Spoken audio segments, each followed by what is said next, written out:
Do you want to relive the golden days of Stockton? Join Nate Knodt on Stockton Alive every first and third Monday at 6 p.m. Tune into thevoiceofstockton.org.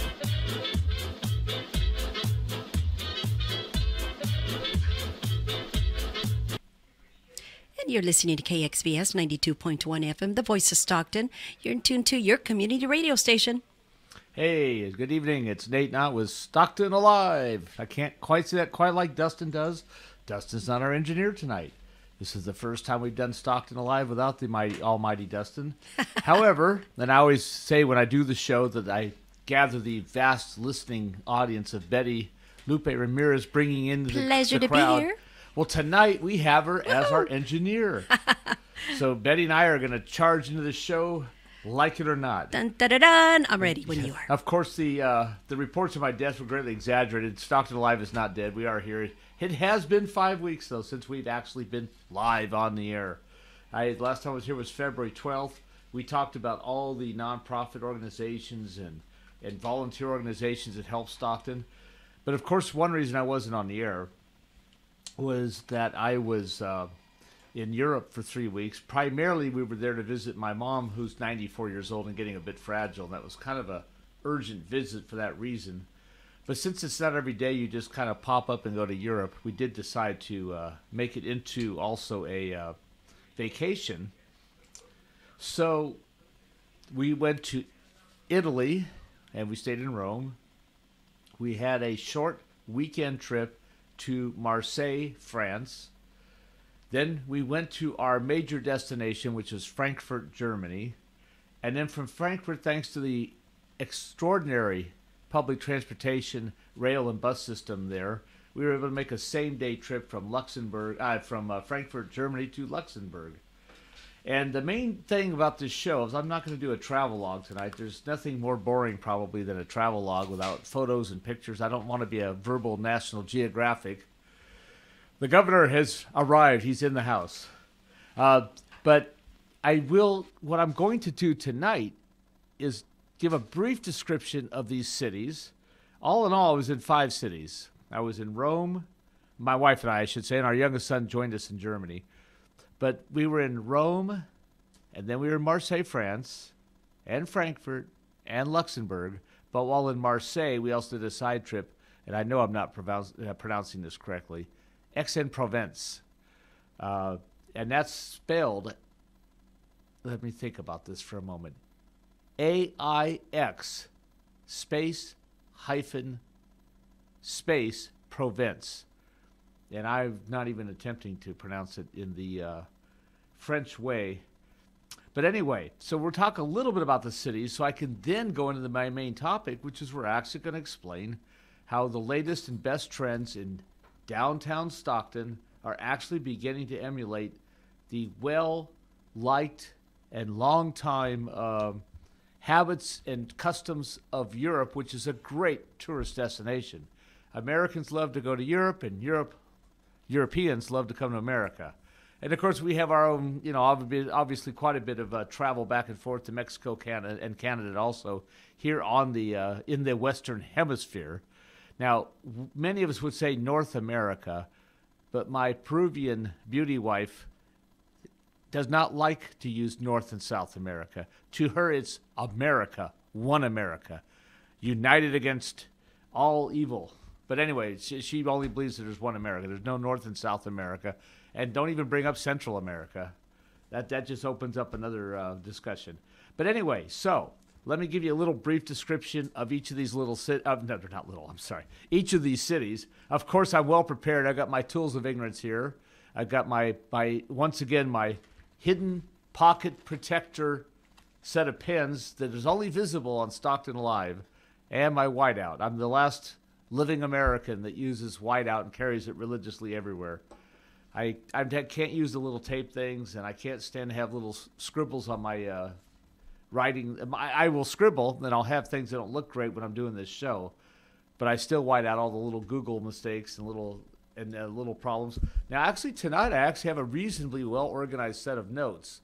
We'll see if that actually translates into a good show or not. I usually come in here. I start with organized notes, and the more I write down, the more I cram it in before the show. the more disorganized it gets. Now, see, I've spotted a imperfection now, which I then have to correct, since I'm a bit compulsive about these things. Fortunately, I can overlook most of it. I'm not a germophobic. So anyway, let's get into a little bit of discussion about Europe here. First of all, our primary vacation city was Rome. And Rome, of course, is in Italy. And Rome is, yes, the famous city with all that great stuff from the first great civilization, the Roman Empire, the first great industrialized civilization and commercial civilization. Now, I know there's many world historians out there probably poking fingers at me or shooting eye darts at me. I'm not trying to be perfectly correct when I say that, but it is pretty well known that the Roman Empire, at the time in which it was at its height, was a hugely technologically advanced society, pretty much like nothing we've seen. And actually, they did some things better than we do them today. They used water pressure in a way that was just remarkable. They used water like we use electricity now. But that's a whole other subject for another day, maybe. Plus, I'm not a science teacher. Okay, so Rome is the home of the Colosseum and the Vatican and St. Peter's Cathedral and a whole bunch of other wonderful buildings and things. And they have, in their museums, they have artifacts that go back to 8500 BC. I mean, we're talking in Rome, you can see the earliest artifacts that are basically known. One interesting thing that happened to me there, this happened all over Europe, by the way. They obviously do love their authenticity and their history. So they don't often modernize things for the sake of just being modern. And everywhere we walked, we were on marble, polished stone, tile, or some kind of smoothly treated artistic cement, let's say. Well, we were there, the whole time we were there, it was 1 degree or 0 degrees or 1 or 2 negative or minus Celsius, which of course below freezing. Well, yours truly slipped and slid and slided and sloshed all over Europe. It became such a running joke that I had actually started keeping a running count. This is something Dustin would have loved to hear, but I had 7 falls and 19 major slips. Now, only 3 of those falls were life-threatening, by the way. The other 4 were pretty minor. My favorite fall was in the Vatican, by the way. I was taking a step down and looking out at this incredible sight out a doorway hallway, and my right foot slipped. Next thing I knew, I was feet first, totally onto the ground, flat on my back, slid a little bit across the floor. To the innocent observers of this event, it appeared as though I smashed my back of my head into a marble staircase. When I say this, I'm not exaggerating. Within 3/4 of 1 second, there were 4 people leaning over me. Are you okay? Are you okay? Obviously, the Vatican probably worries a little bit about liability issues with the deep pockets that they have, since the Vatican is the richest sovereign state per capita, since it officially is a sovereign state or country, even though it's essentially a bricked-in kind of fortress, which happens to be the huge, unbelievably spectacular Vatican Museum and the Sistine Chapel and St. Peter's Cathedral. There is no city there, by the way. They call it Vatican City. There's no city. There's no cars driving around inside. There's no gas stations, and there's no mini-marts. It's all basically the Vatican Museum and the chapel and the cathedral. Okay, so anyway, here's the thing I can say about Rome. I haven't been elsewhere in Italy. I was only in Rome when it came to Italy. But they are the absolute friendliest people I've ever met in my life. If they have the art of human service perfected. If you walk in a restaurant there, when usually they're cafes more than they are restaurants, but if you walk in there, they are standing at attention to greet you and seat you within about 15 seconds of coming in the door. And this is almost every cafe. This isn't just a couple highbrow places. This is everywhere. In fact, if they're not on the sidewalk trying to get you to come in the first place. And they're all dressed up like penguins, you know, where they all have the white shirt and the black pants and the bow tie, and they're incredible. Human service is their national pride. And they are truly friendly. It's not contrived. They really love to have people come in, and they love to sit you down and serve you something. Also, there's almost no throwaway stuff in Rome. This is dear to my heart because I just can't stand the throwaway society we've developed in the United States. Virtually every cup of coffee in Rome, unless it's a completely special request, is served in a real cup and saucer. And by the way, they don't really refill either. You are going to pay for this. You're going to pay. We were paying regularly around €3 for a cup of coffee. Now, you don't have a cup of coffee in Rome, by the way. You have a shot of espresso, or you have a cappuccino, or you have a latte, or you have something. And this is all done extraordinarily well.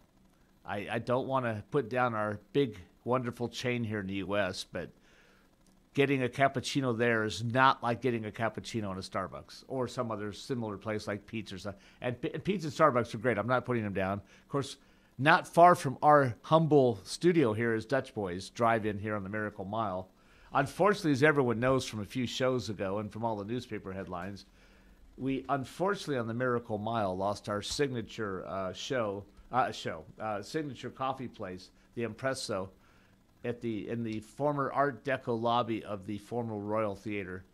But anyway, so terrific service. And everywhere you go in Rome, there are two things in every single retail establishment that has anything to do with food or drink. You have tobacco and you have wine, beer, and liquor, alcohol. Every single place sells you all this stuff.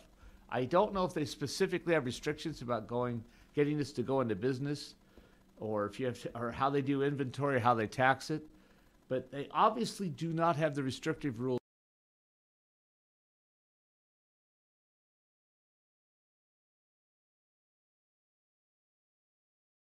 Thousands of dollars, put your name in some kind of lottery, and hope you get chosen to have a liquor license. This obviously does not apply. Generally in Europe, but certainly not in Rome. Interestingly enough, what they have primarily is restaurants and cafes and pastries. They don't, by the way, McDonald's is everywhere there. That's the one exception to everything I just said. Although even McDonald's serves most of their stuff in real plates and cups. And they do not serve American watered-down coffee at McDonald's either. They only serve the good stuff that everyone else serves there. Mr. Governor, I might let you know that the headphones are not activated that I've got on they're looking good. I guess they're looking like they're official and good, but I'm not hearing my voice. I've been speaking hearing about 1/3 of what I'm saying. If you've never been on air, okay, yes, I've got it. Thank you. If you've never broadcast on radio, it's a kind of a surreal experience if you're speaking and you don't really hear what you're saying. So anyway. So everywhere you go, and that, by the way, there is at least a mini market or a cafe or a pastry or a little pizza shop or something, about 2 per every city block in the entire city of Rome. You can't go anywhere without a mini mart. By the way, they call them, although Rome obviously, speaks Italian, and they also do a lot of, speak English and German and French and Spanish there. My wife, who's Peruvian, as you all know, and speaks Spanish, actually communicated pretty well there, being able to converse back and forth. She actually, Italian and Spanish in some ways are pretty similar. But anyway,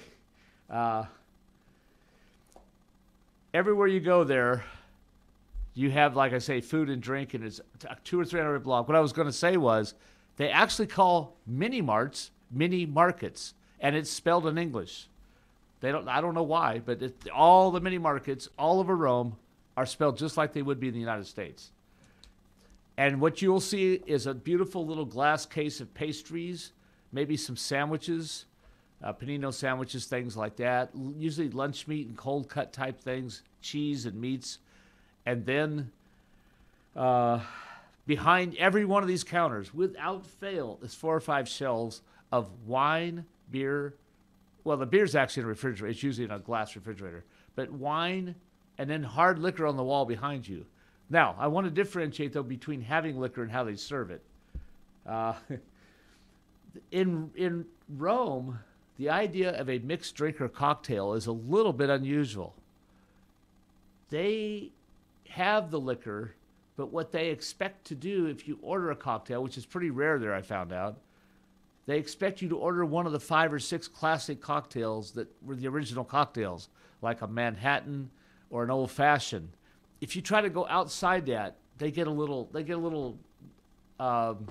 actually know what you're asking for. You have to describe it. My favorite moment was in this great little pizza cafe, which was called Cocktail Bar and Pizzas. That's what it was called. It actually had a name, but I forget the name of it now. But that's what the sign said.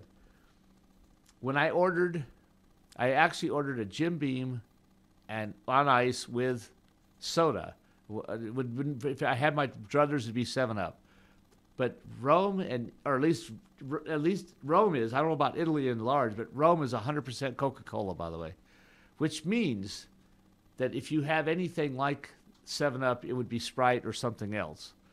What they often had was their own native brand of what they call limonada, which is something like a lemon lime drink, almost like a Fresca or a Squirt, or something like what Canada Dry might have.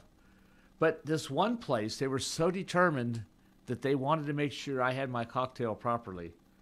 They served me the glass, just the glass now, with about a third of it full of the whiskey or bourbon. Then they had the bottle, not just some from a gun, or they don't use guns there, not very often anyway, except in a handful of places. I had a bottle of my soda, and then I had a little silver bucket with ice cubes in it and the tweezers to get the ice cubes out. Never in my life have I had a cocktail served that way before. But that was hilarious. But they just weren't sure they knew how to make it, so they gave it to me all in its natural ingredients, all elegantly packaged and delivered. Yeah, so I'm gonna pull that on somebody here one day and see what happens when they see it. Because here, they just scoop the glass, dump in a little bit of bourbon, and pull that gun thing out and start pushing buttons, and everything comes out. If they do it there, they usually pour it by hand and maybe use it as often as shot glass. By the way, they do have, and Rome does not have bars. Don, that's going to be, I forewarn you. We never saw a traditional bar in Rome. A place where you just walk in, the swinging doors. There's a long counter with stools. We never saw that once. All cafes, pastries, and restaurants that happen to all have liquor. However, the exception to that is they have Irish pubs there. They love Irish pubs actually, they're all over Europe. We didn't go anywhere where we didn't see an Irish pub. Least of all in Frankfurt. Okay, Marseille was a little more upscale, and Marseille is in France, therefore it is French, of course. I don't know if you knew this, Governor, and if Dustin were here, we always trade our knowledge at each other, but Marseille has 2 million people. I did not know that. I thought it was this quaint little ocean, town or village on the ocean. No, it's 2 million people. I never saw more skyscraper apartment buildings, as far as the eye could see, in my entire life than I saw there. Now, they do have a big ocean front, and it is a port. And actually, they hit some hard times in the 80s and 90s when the cost of oil went up, and they lost a lot of their shipping for a while, both freight and passenger. It was a very big passenger port. And the cutthroat airlines really hurt Marseille as they lost the regular ocean liner trade. And then for a while, I guess the cruise ships didn't come there as often. So, and this is one of the similarities to Stockton I'm going to get back to later in the show. So, they at some point said, we have to make this happen ourselves. We're going to make our waterfront a big-time destination. They built a humongous, upscale, beautiful 3-level shopping center on the waterfront. And our hotel happened to be right there next to it. It wasn't a fancy hotel, by the way. That's another thing about Europe. You can get inexpensive hotels in some of the really hot spots, geographically speaking, where you really want to be close to something. Whereas the United States, anytime you get a hotel that's close to anything, it just costs an arm and a leg. But anyway, so the rooms there are much simpler and plainer, and they keep the price down to some extent because of that. So, interestingly enough, by the way, this shopping center, this was built about 15 or 12 years ago or something. It actually went bankrupt here a few years ago, and American actually bought it and owns it now. Huh. So It's one of the reverse cases of Americans investing in another country in terms of property and things. But anyway, so Marseille is a maritime town, though. There is a lot of freight shipping there and containerization. Huge port. There's a military presence there. And then they have and they still have the cruise trade. And they have a huge museum on the waterfront. That was one of the things they did to rebuild the waterfront, was put a tourist-type museum on the waterfront. And a fancy dance hall and banquet hall and stuff.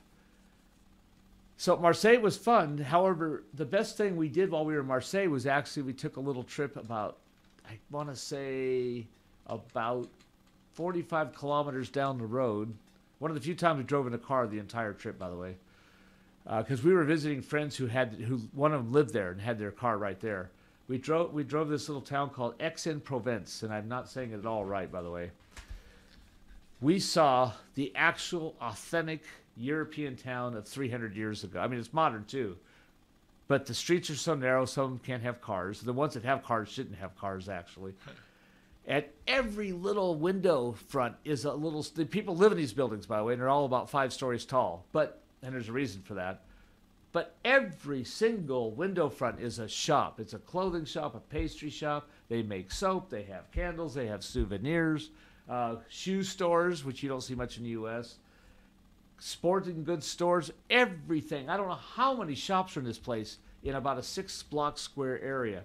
And the church, of course, was this rustic, old stone, somewhat plain by historic standards church, but it was from the year 1300. Oh. Really fancy for 1300. Yeah.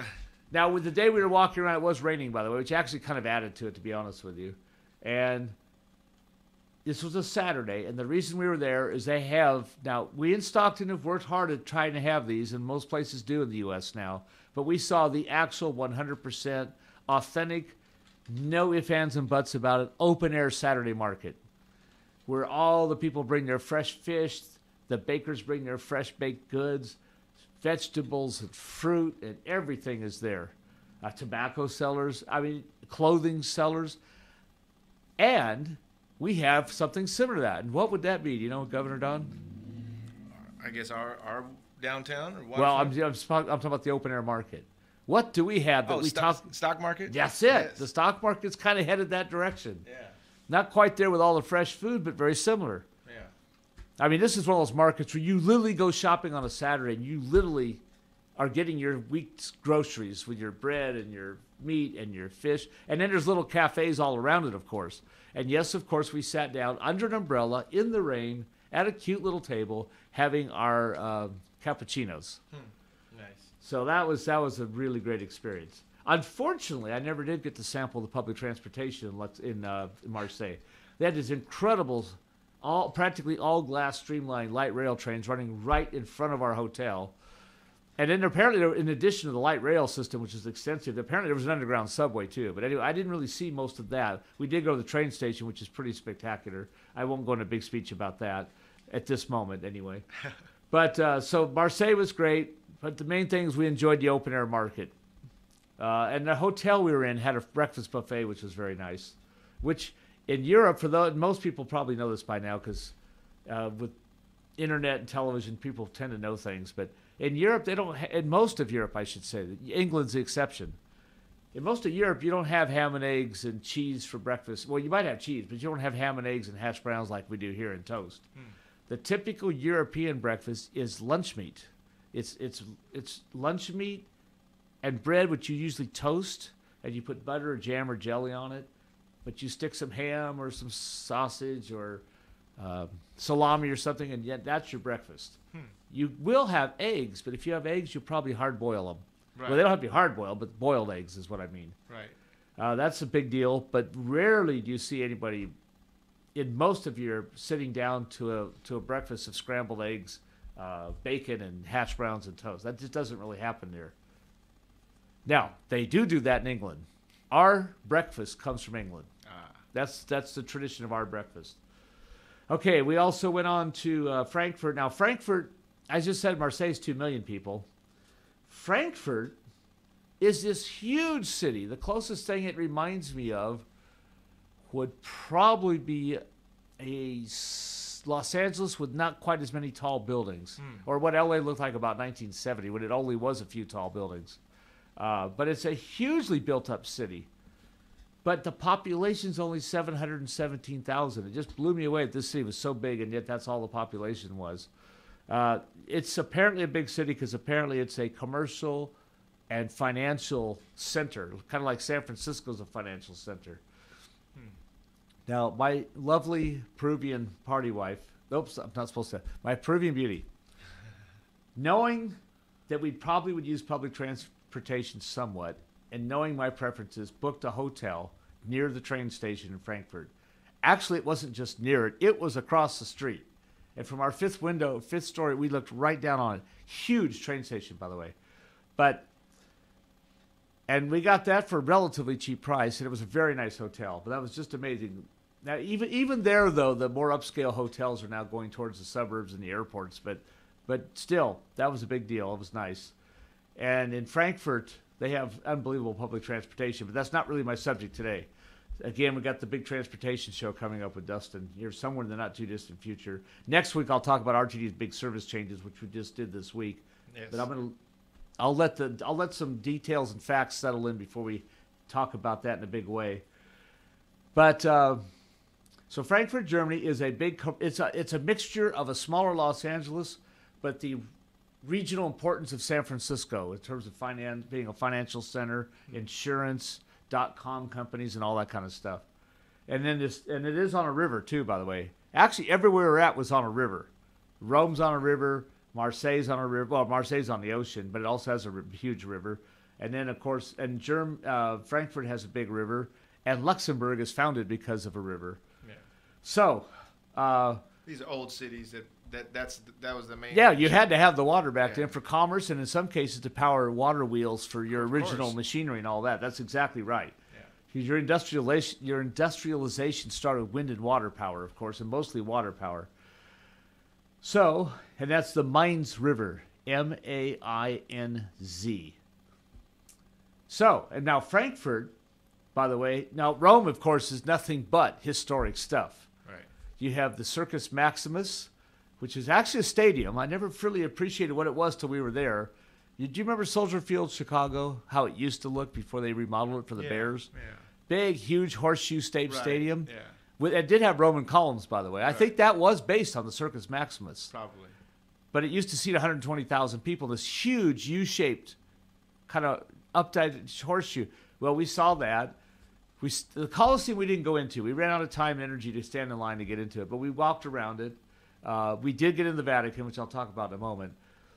But the point I'm getting at, though, all of Rome is a historic city. The whole city's historic, basically. Yeah. And it hasn't modernized that much. It's all the old original buildings. I mean, the commercial downtown center is all a bunch of 500-600-year-old buildings, where all they did was add electricity and light bulbs and stuff. But it's still the old buildings. And that was true with the city outside of France, outside of Marseille. Yeah. But Frankfurt's more of a modern city. It has the old buildings too. And what I was going to mention was, in the core of this huge city, of this modern financial center with all the gleaming skyscrapers, is old Frankfurt. And that's a center where they had an open-air market at one time, and it's all ringed around by historic churches, huge churches. Now, this is interesting one time, and then you don't really want to hear it again. But every 30 minutes or something, all these 12 churches or so in this one little circular area, they ring their bells. Wow. And it isn't just for a few seconds. It's for like 4 minutes. It's a cacophony of the most amazing, beautiful, and then fairly quickly annoying thing you've ever heard, with bing, bong, bong, ding, and it goes on and on and on. But very interesting. By the way, bookstores are still unlike here, bookstores are a huge deal in Europe. Yeah. Huge bookstores everywhere, in the train stations, the airports, everywhere. Now, we're all the shops you mentioned and all the stores and stuff, it made me wonder, like, is it because of tourism that they're able to do that, or are the locals there? It's both the tourism and the locals. Oh, wonderful. But I should have mentioned, these are still the chain stores. Yeah. We're still talking about the things you see in the mall. Okay. And it was one of the distinctions I was going to make. Rome does not have, well, they probably do somewhere. They do actually have a big shopping mall somewhere way out in the suburbs. Right. But Rome itself is 100% authentic old buildings. Nice. And in those old buildings are your shops. Okay. Then you'll see the chain stores that you see in the malls. Okay. But they're in these authentic buildings, including McDonald's is in all these authentic buildings. Wow. By the way, as I mentioned earlier in the show when Betty was getting us on the air, they don't do American coffee at McDonald's. They only do the good stuff. So anyway, we never did go to McDonald's though, so I don't know. I've heard their hamburgers and stuff are a lot better there because more fresh meat and all that. But I didn't. We never experienced it. We weren't really going to go to McDonald's in Europe. I mean, we might have at the airport or something. We never wound up going there. And McDonald's is absolutely everywhere. They just have Rome blanketed.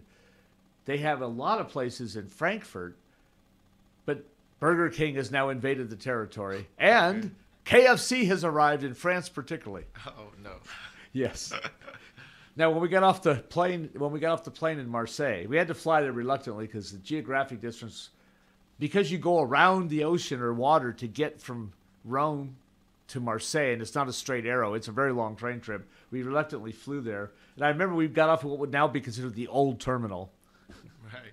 And the first thing I saw was a Burger King and a Starbucks. Right, of course. In that airport. That was the first thing I was. Now we weren't in the major terminal, but anyway. But now even though these are the same shops, they have different laws about the food there, and they're very specific about the food. Very stringent. Yes. So it's all labeled properly for one thing. And I would imagine and that the glasses, everything would taste actually different. It's all even the Coca-Cola and the Pepsi are different. Well, formulas. for example, the Coke there I believe has real sugar in it. Right. Which the Mexican Coke bottle of Coke yes. does here. I haven't done one for a while. I have to try that. Yeah. Because I've heard it's quite a bit better than the corn syrup or whatever they use for the mass production. Night and day. Yeah. And I know that Irma's right downtown Stockton, right where I work, has the real Mexican bottle of Coke that's got sugar. Yeah. And Betty probably has that from time to time. Anyway, so I got to finish this dialogue because everything I'm talking about, I'm going to relate to Stockton. I really am. Right. This is, after all, this show is Stockton Alive! That's exclamation mark. So although I am doing a bit of a travelogue, I was trying not to be too long and winded. I'm trying to set the stage for why this is all good for Stockton, what I'm talking about. All right. No. I want you to contribute. Dustin always does. I didn't mean not for you to contribute. No. Ask any question you want. I want the audience to know that we are going to relate this to Stockton. Yeah. So we have one city we haven't talked about. That's Luxembourg, which has got a mysterious. I think to most Americans, if they've even ever heard of it, they have no idea where it is or what it is, and it has an air of mystery about it. Yeah. Well, Luxembourg is a country, number one, a very small country. It's one of the richest countries in the world by per capita population. But it's also a city. So Luxembourg is the capital of Luxembourg. Huh. And it's only about 60 kilometers from Frankfurt, even though it's its own country. By the way, you don't have to go through you do not, for Luxembourg, you don't have to go through customs or passport or any of that stuff. Which, by the way, they just all but strip searched us at Frankfurt. But Rome, they did a really thorough search, but they kind of like have the TSA thing down to mass production. They rammed a huge number of people through the Rome airport the day we left because they had planes delayed by snow. Snow followed us everywhere on this vacation, always by surprise. Wow. But getting back to Luxembourg, there's what they call Old Luxembourg. It's at the real city that's now known as Luxembourg is 250 feet above Old Luxembourg. Old Luxembourg is on the river, and I forgot what the river was. But the newer Luxembourg was built above the river on the bluffs, probably for defensive purposes and probably to avoid flooding. But there is still a population, and it's a modern population. It lives down, I don't know what it costs to rent those places or own them, but cute little townhomes. Some are modern and some are old, historic, mostly modern, on the Old Luxembourg, right on the water. And we found it, by the way, Luxembourg is primarily in culture French, but it's mandatory they have to learn German, because they're kind of basically surrounded by Germany, and that's their main commerce. Right. But their culture is primarily French, but they also have to have a third language, I believe, in school, and I believe they have an option of French, Spanish, or something else. Well, they have to learn English. That's right. I'm sorry. They have to learn. If you're Luxembourg, you have to learn French, German, and English, and then most of them will take a fourth language as an elective or something. But they're real big to do on having people know the language. So that was a great place to have desserts, and we had a really, truly authentic French lunch in a French restaurant in the Old Luxembourg right off the river. And it was affordable, reasonably affordable. And the interesting thing was while we were having lunch, it started to snow. It snowed almost a foot while we were having lunch. Wow. That was that was where I had my most slips and falls, by the way. My most serious fall, where I almost did kill myself, was coming down the steps of a pastry as we were kind of preparing to go back to the train station. I mentioned the train station.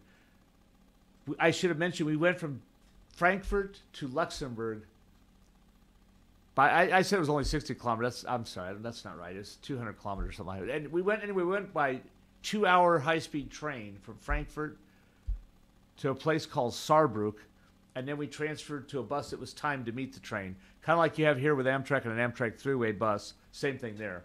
Right. And so we were going back to the train station to catch the bus to go back to catch the train. So we did ride a German high-speed train. However, it never really approached the really fast speeds because it was on a local section of track with a lot of the German trains have to share the track with commuters and freight. Although they have enough tracks that they're mostly passenger tracks. But I'm differentiating it from the French TV trains, which I have not yet ridden. Those are all exclusive right-of-way. A French TV train, once it gets out of the station, it just opens it up and goes. Wow. It's not fighting with freight trains and local commuter trains, and there's no grade crossings, nothing for them to worry about. They just...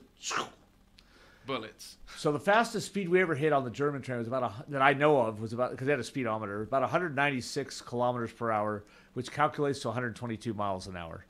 So at this point, my fastest train trip is still an Amtrak trip, the Acela Express on the East Coast, that hits about 150 in Connecticut. Wow. And Amtrak's getting ready to try and push it to 165. But anyway, so there's your basic places. Now it's the time where we bring it home to Stockton. All right. Okay, we had all these great. Oh, by the way, one last thing about the Romans and their coffee.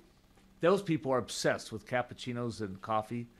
At the Rome airport, after you go through what would be essentially a mini mart like you see anywhere, where you pick things off the shelf, food and bottles of water and packaged sandwiches and crackers and potato chips. When you're cashing out, or I should say cashing, but when you're paying, they always say, would you like us to add a cappuccino to your ticket? So as you're exiting a kind of like mini mart shop in an airport, they will still try to sell you the coffee. And what happens is you can add it to the ticket, you take the receipt, and around the corner is a little bar. It looks like a bar for alcohol, and they actually have alcohol there, of course. Right. There's alcohol everywhere in Rome. Right.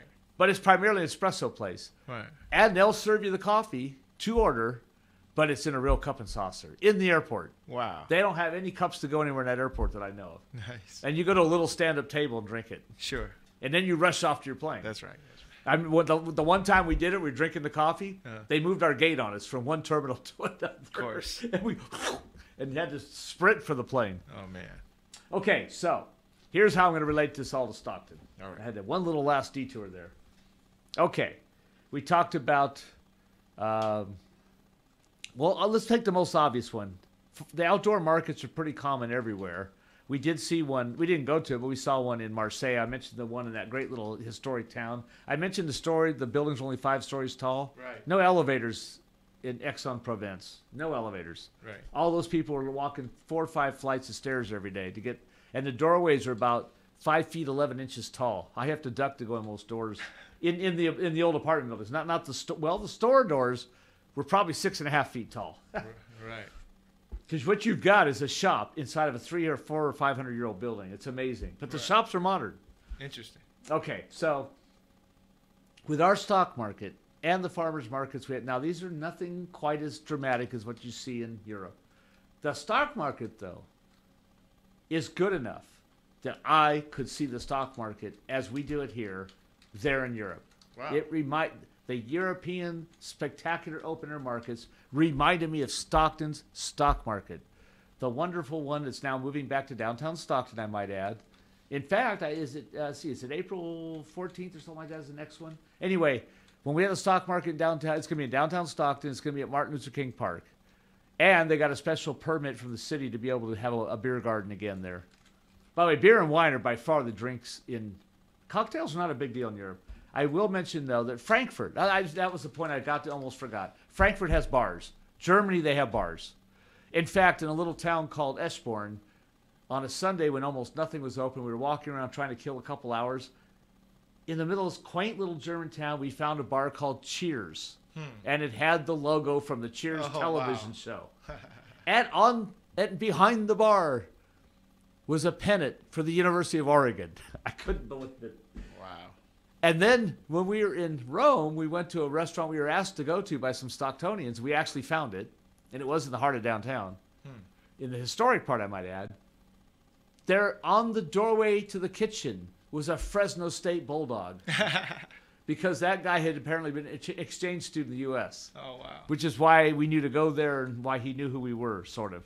And April 14th is the date you were looking for the That's stock what I market. thought. Yeah, I thought it was April 14th. Yeah. So stock market is a great deal. Okay.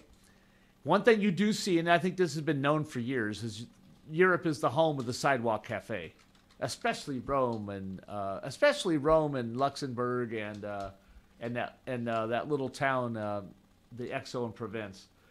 Well, as you know, we're not quite totally there yet, but Stockton is now developing sidewalk cafes.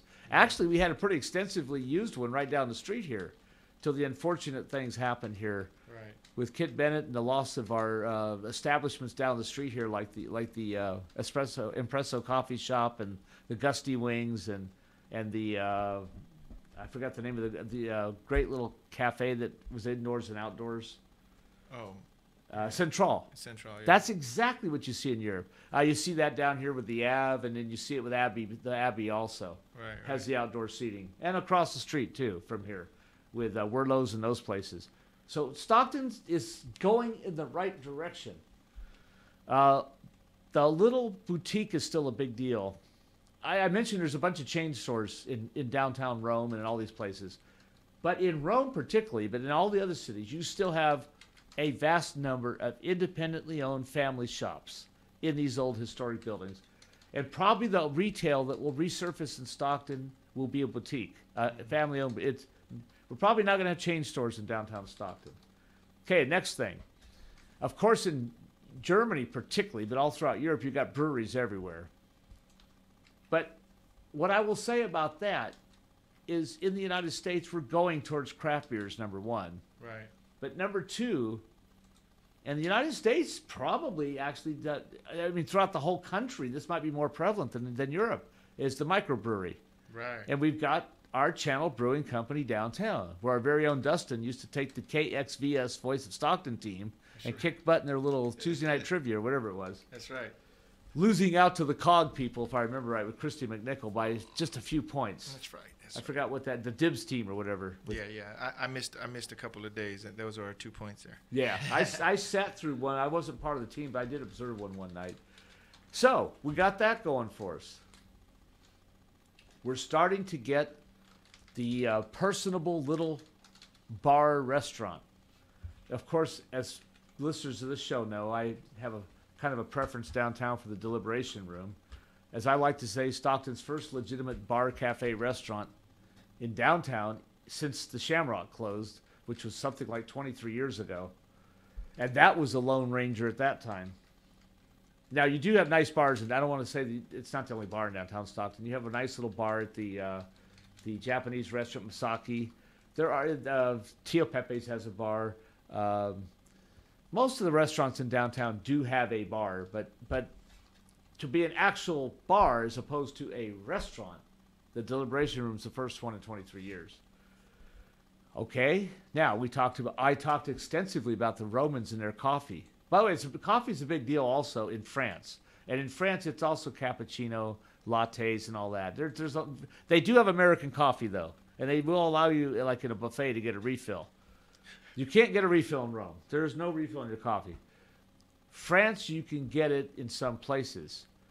Germany does allow you. They have something more like traditional coffee with a coffee pot, and in a buffet, you'll be able to pour yourself coffee as much as you like in a thermos or whatever. So Germany's pretty much. So Germany has the bars and they got the coffee. Mm-hmm. Germany is probably the most, other than London and England itself.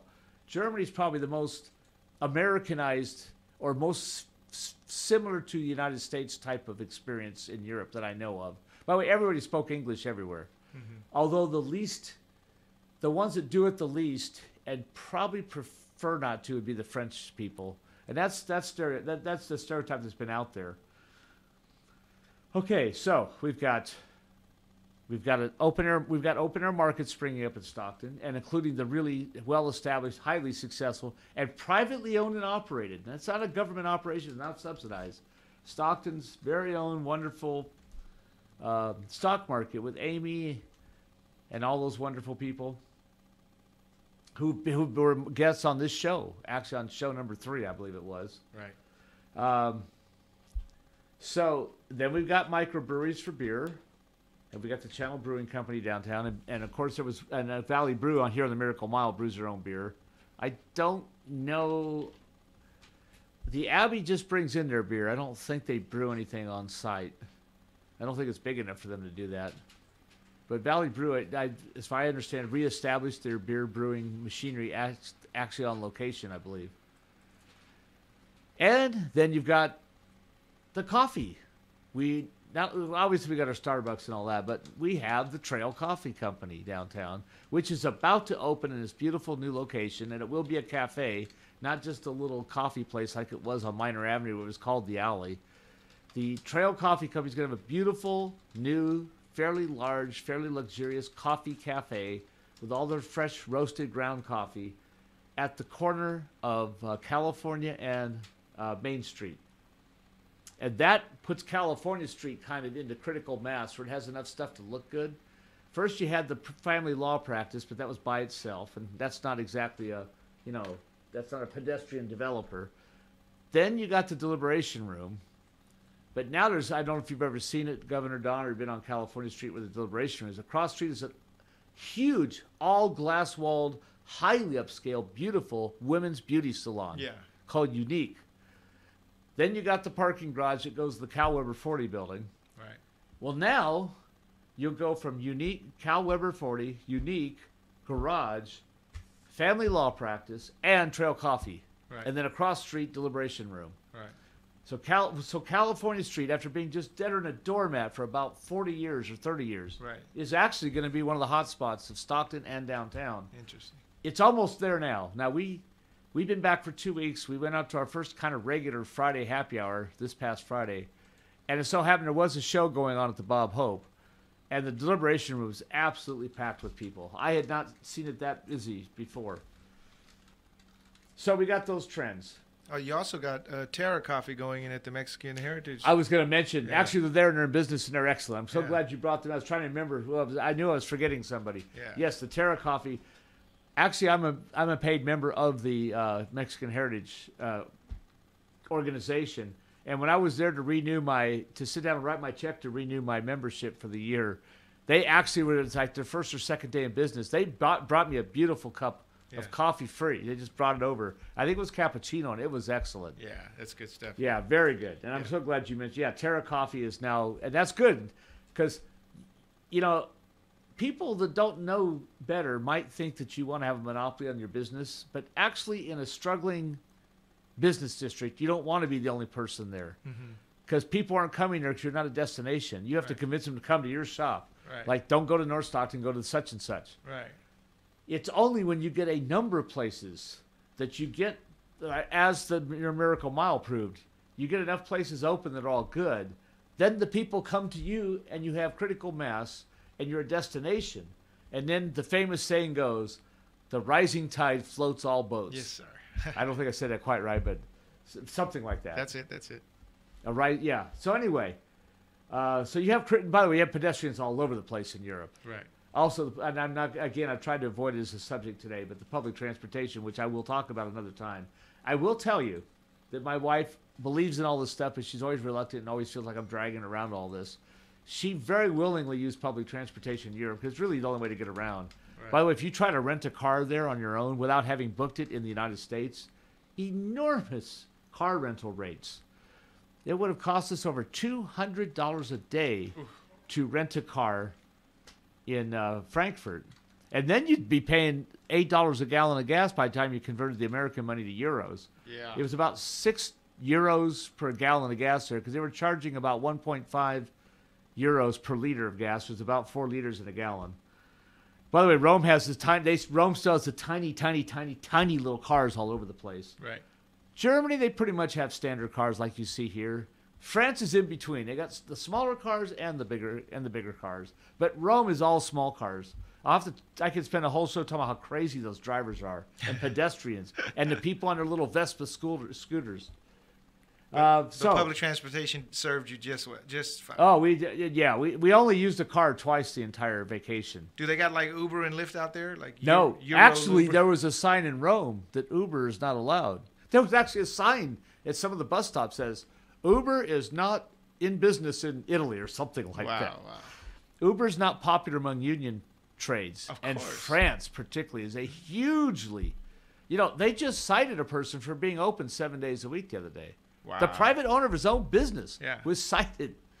It's federal law. You have to have a day off every week in France. They got that good high quality of life. Yeah, yeah. 6 weeks vacation, countries. 6 weeks paid vacations. Yep. Yeah, we're the only country in We the can't- world that doesn't have legalized vacation. That's right. But anyway, so real briefly, let me talk about transit. And this is not the transit issue, but just real briefly, I can also say our little humble RTD is actually on the cutting edge of things they do in Europe. Wow. First of all, in Rome, we were actually in a pension. We didn't realize it when we booked it. We were in a pension out in the suburbs a little bit on an avenue. Uh-huh.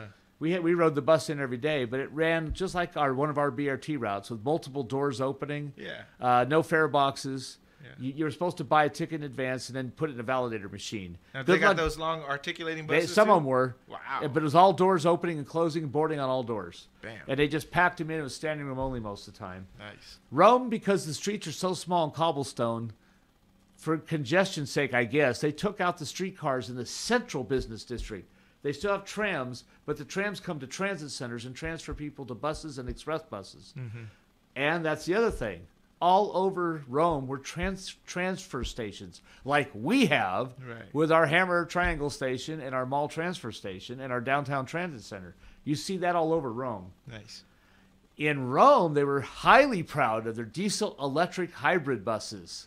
Well, we pioneered that for the whole United States of America here because it was our bus that was certified by the California Air Resources Board to allow the manufacturing of diesel-electric hybrid buses in California, without which it would not have gone nationwide. And then in Luxembourg, they were proud of their electric buses. Bingo, RTD again. Yes, sir. We have both. We have our quick charge buses. We were the second agency in California to have electric buses, and we were fourth in the nation. And of course, we're the first transit agency in all of the entire United States to have completely dedicated 100% electric bus operation to a bus rapid transit route. Yeah. Now, most of what we rode in Rome resembled one of our bus transit routes, with the long buses, the multiple doors opening, the honor fare full boarding. In Germany, there were no fare boxes anywhere, even in the subway or anything. It was all buy a ticket from a machine, and just board. Now, in Germany, you could buy a pass for up to 5 people. It was good for an entire day until 5 a.m. the next morning for 11.3 euros, which is roughly $15 American money. Cheap. Unlimited travel over their unbelievable transit system for up to 5 people. There's 3 of us, but up to 5 people. For essentially $15 American dollars. And I mean, the service there is every 5, 10, 15 minutes going everywhere. You don't worry about it there. But again, I'll get to that, and I'll talk about the train stations another. The Rome train station is the busiest building my wife and I have ever visited. It's not one of the old grand old ones either. Right. They rebuilt it all completely new in the mid-'60s. It's got that mid-'60s look, kind of square, triangular, and all that. Yeah. But it's absolutely packed with people. It is the heart of Rome, is the train station. They call it the Termini, by the way. It's called the Termini Station. Mm-hmm. Count them, 3 levels of shopping. It's actually a shopping center disguised as a train station. And every single store you've ever seen in a mall anywhere in the world is in that train station. Wow. I actually bought scarves and cap at the United Colors of Benetton. And there was also 3 McDonald's in the train station by itself at different levels. They had really upscale restaurants there too, though. And they had a food court in the rear. It's huge. Interesting way they did the food court, by the way. If you sat down, somebody was there to serve you a drink within 30 seconds. They would walk up and you could order from an alcohol menu. You went, though, to the counters to get your food. So they're pretty smart. While one person sits there and waits, they're selling you drinks and making money, while the other person's trying to get the food. Yeah. The service in Italy and in Europe in general is just heads and tails above us.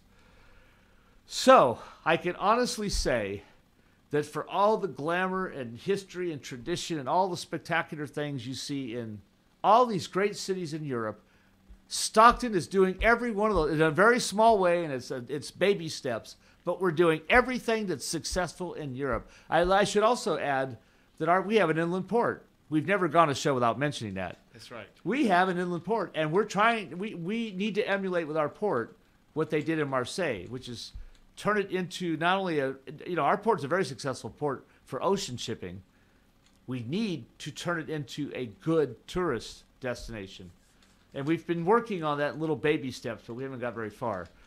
So how much time before the train leaves the station here? Well, you got a couple minutes. Oh, okay. I didn't know. I wasn't completely sure. Let's see. Oh, let me talk about parking garages. Their infrastructure, as everyone knows, is great in Europe for everything. Public transportation, airports, roadways. Let me tell you what they do with the parking garages, which, by the way, are whistle clean. They are spotless. They have polished cement floors that are painted. Wow. Let me tell you what they do is so amazing, though. And we saw this in Germany, too. We saw this in Frankfurt, and we saw it in France. I don't think we saw this. We didn't see that many parking lots in Rome. Rome does not have cars. They have cars, don't get me wrong.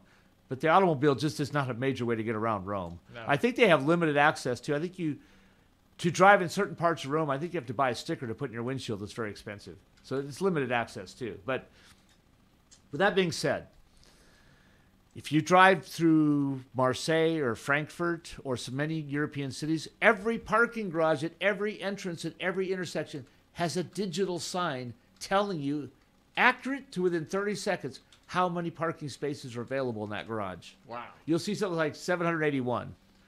But wait, there's more. You drive into the garage, every level tells you how many spaces are available on that level. Wow. Might say 22 or 315. So there's no anxiety, there's no rush, there's no like bumper cars activity. We were just in Old Sacramento yesterday.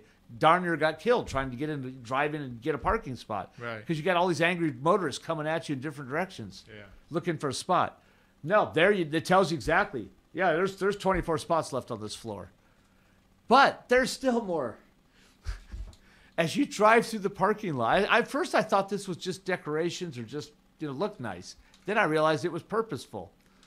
They have strings of lights that look almost like Christmas tree lights. And they're red and they're green. They tell you if a spot is open or not. So from 100 yards or feet away, you can see, because there's a green light, that there's a spot down there. Nice. So no one drives in a panic. There's no road rage. I'm talking about the parking lots now. No one's concerned because you can see there's lots available. And when you get in there, you're going to see where they're located. There was only one tiny exception to that. Just like in America, some idiots thought their cars were more important than anyone else's, and they took 2 spaces. Right. So And the digital thing didn't always realize that. Occasionally, you can see a green light, and you get there, and here's some stupid car, parked halfway over in the next slot. Some Alfa Romeo. Yeah, we did see a Bentley, and I forgot what the other car was. We saw some cars there. Lamborghini Murcielago. I didn't see a Lamborghini. I did see a Lamborghini in Stockton, actually. Oh, yeah, when the yeah. Taste Ultra Lounge first opened, the guy who founded it, Yeah. and he still has it in San Jose, I guess, Yeah. drove a Lamborghini. Yeah, there's like a Lotus out here on Miracle Yeah. Mile. And what you see now in California, of course, more than anywhere else, is Teslas. Yeah. And those are cool. Yeah, super cool. But anyway, everything I saw in Europe, we are doing in Stockton. Wow. I was so impressed with that. Even if we're only just a little bit on the way. The stock market, the micro coffee breweries, as you mentioned, Terra and the Trail, the Channel Brewing Company, Valley Brew, the patio seating, our electric buses, our articulated buses, the express routes, the way we run them and operate. The only thing we didn't have, by the way, was dedicated roadway. Most buses in Europe have dedicated roadway. I will also tell you the way you get around mostly in Frankfurt is by rail. They have 6 levels of rail service there. Wow. But again, that's for another show. So it's good to be back. As I said to Betty's vast listening audience, which she always brings to me, and literally she was here with me today, of course, beginning of the show. Nice. Is the rumors of my death were greatly exaggerated. Stockton Alive is still alive. Just a lot of things kept me from getting into the studio because this is our first show since February 12th. Really? Yeah, so I expect to go live again next week. So when I now realize this can be on a tape delay, By live today, we're talking about Monday, March 19th, 2018. And next week, when you're seeing this replayed, well, hopefully you will see me live next week, but next week, when I say we're going to go live, we're intending that to be Monday, March 26th. Okay. And as Walter Cronkite once famously said, that's the way it is. Monday, March 19th, 2018, here at KXVS, the voice of Stockton. As NBC would say, good night, David, good night, Chet, and good night for NBC News. So here's good night, Governor, as I assume the train must be about to leave the station. All right. And if this were Europe, by the trains are leaving the station about every 3 minutes. Around the clock. There it goes. Of course, this sounds more like a steam locomotive than an electric train.